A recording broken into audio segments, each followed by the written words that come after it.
เมืองจำปาสักปิดสุดฝึกอบรมฮัดแอบการเมืองการทหารให้แก่กำลังกองหลอนปกสบาทในศกปี 2026 อยู่ที่ตะแจงนองแตะพิธีปิดสุดอบรมฮัดแอบการทหารการเมืองให้กองหลอนปกสบาทประจำศกปี 2026 ของกองบัญชาการทหารเมืองจำปาสักอยู่ศูนย์ฝึกตะแสงน้องแต่ได้จัดขึ้นในวันที่ 26 พฤษภาคมนี้ด้วยการให้เกียรติเขาร่วมเป็นประธานปิดสุดอบรมในครั้งนี้โดยสหายสุภาพธรรมหักษาห้องเลขาผักแขวงผู้สีนำเวียกงานผักพนักงานและเป็นเกียรติเขาร่วมของสหายสุกิตาอินทจักรห้องเลขาผักเมืองประธานคณะกรรมการปกครองเมืองจำปาสักมีบรรดาสหายในคณะประจำผักเมืองกรรมการผักเมืองคณะผักคณะบรรษาจากกองพันใหญ่หาศูนย์หนึ่งกองพลทหารหาบ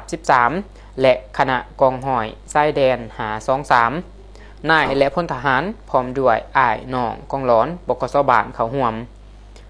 สหายพันตรีสมใจหอมสมบัติเลขาคณะผักหักฐานหัวหน้าการทหารกองบัญชาการทหารเมืองจำปาสักได้ผ่านบทสรุปการอบรมฮัดแอบการเมืองการทหารพลาธิการเทคนิคให้กำลังกองหลอนปกสบาลประจำศกปี 2026 อยู่ศูนย์ฝึกซึ่งสหายได้ยกให้เห็นขอสะดวกขอยุ่งยากและบทเรียนที่ถอดถอนได้ภายหลังอบรมฮัดแอบเป็นเวลา5 วัน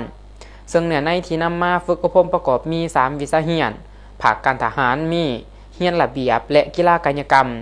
มีแลนหม่างประกอบปืนอากาคุณค่าสมรรถภาพการประกอบสร้างหม่างปืนอากาและเบ41ฮัดแอบทาจังหวะยิงลูกปืนแท้บทเปิดฉากปืนอากา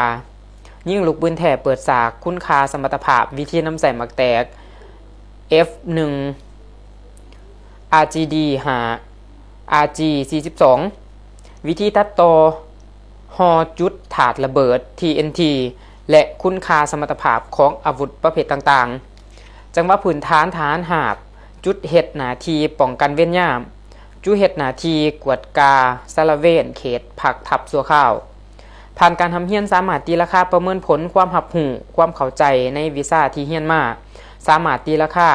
จำนวนพ้นมีหนาสอบเสียง1หอยเก่าสหายขันดี3ผากคิดรายได้85ส่วนหอยขันกลาง1หอยเก่าสหายตอนถ่ายสหายสุภาพธรรมหักษาห้องเลขาคณะบริหารงานผักแขวงผู้สีนำเวียกงานผักพนักงานก็ได้มีคำเห็นโอลมกล่าวปิดการอบรมฮัดแอบและสหายก็ได้แสดงความหย่องย่อส้มเซยต่อผลสำเร็จในบัตรอบรมฮัดแอบในครั้งนี้พร้อมทั้งเหียกห้องให้ไอ้น้องกองหลอนปกสบาท